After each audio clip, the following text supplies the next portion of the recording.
Everything is given to the general public in a drip. The one thing that corporations are really good at is understanding that their consumer is, and we bandied around words yesterday, but they're challenged.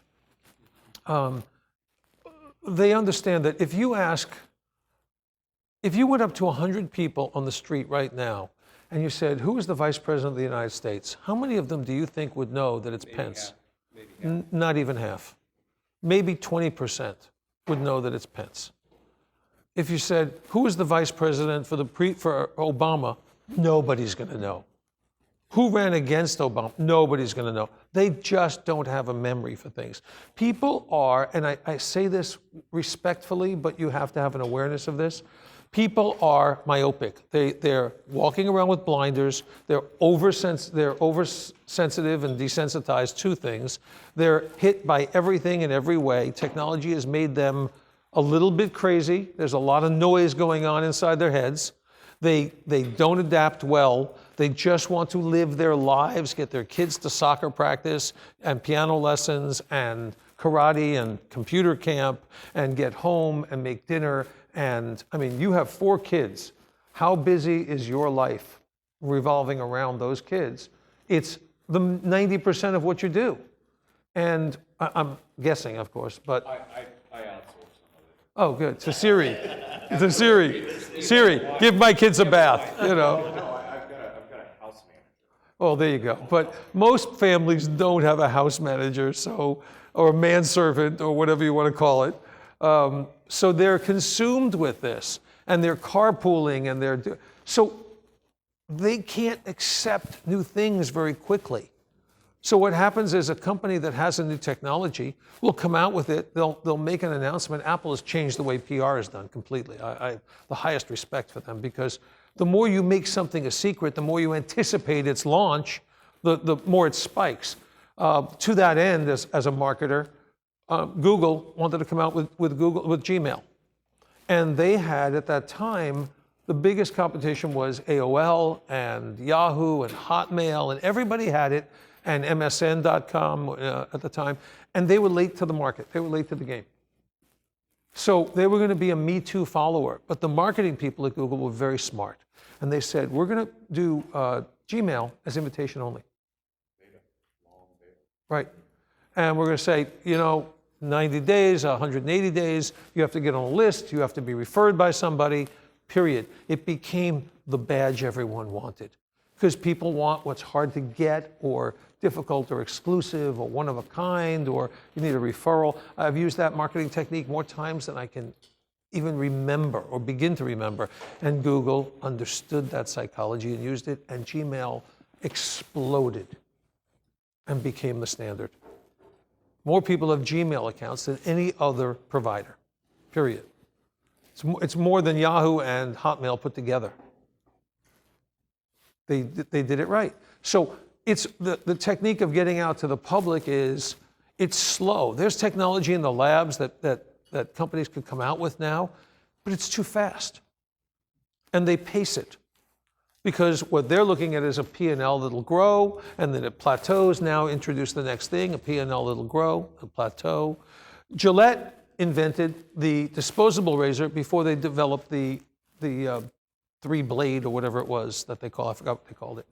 And so they decided to hold off on the disposable razor because they wanted to create their market first with the other. So they put the disposable razor on the shelf.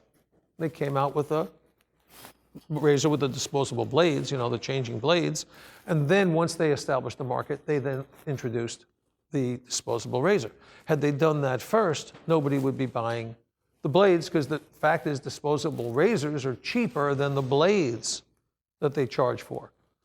There's a lot of little things. You look and you go buy a thing of Bayer aspirin, and then you buy Walmart aspirin. You think there's a difference between them? They're made in the exact same factory. And the FDA says aspirin has to be this as a minimum standard. So they're both the exact same minimum standard. But of course, with advertising and PR, people reach for the Bayer, and they'll pay a premium for it. So it's, when you say, how do we adapt? We don't have a choice in how we adapt. That's what I'm getting at.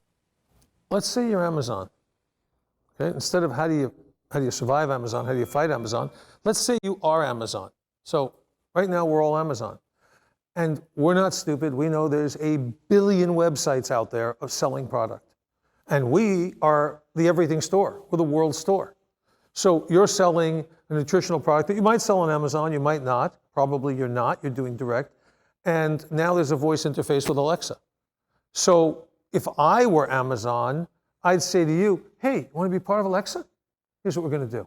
We're going to give keywords and we're going to tell everyone that Alexa can now get to whatever, Arctic, whatever.